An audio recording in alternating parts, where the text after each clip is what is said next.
قول کے اندر سچے ہو۔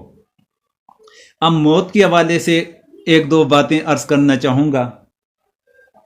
حضرت عمر رضی اللہ تعالیٰ عنہ کی دعا کے متعلق امام مالک رحمۃ اللہ علیہ وہ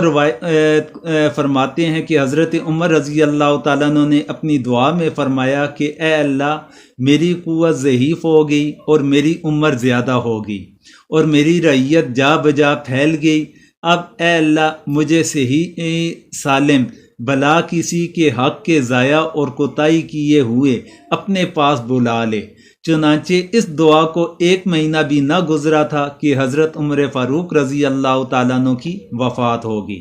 حضرت عمر فاروق رضی اللہ تعالیٰ عنہ نے ایک طرح کی اس طرح کی تمنا کر لی۔ پھر ابن مبارک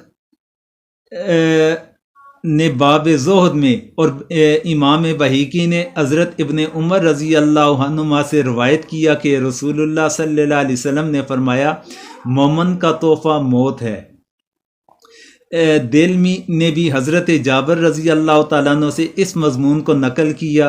اور حضرت حسین بن علی رضی اللہ عنہما سے بھی مرفوعاً منقول ہے کہ مومن کا پھول موت ہے۔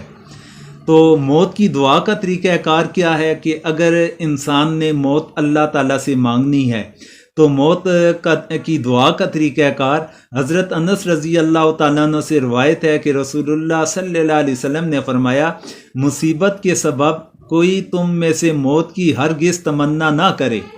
اگر اس تمنا کرنے کو جی چاہتا ہے اور بغیر تمنا کے رہ ہی نہیں سکتا تو اس قدر کہہ دے کہ اے اللہ جب تک میرے لیے زندگی بہتر ہو تو مجھے زندہ رکھ اور جب میرا مرنا بہتر ہو تو موت دے۔ اس حدیث مبارکہ کو بخاری و مسلم نے روایت کیا ہے۔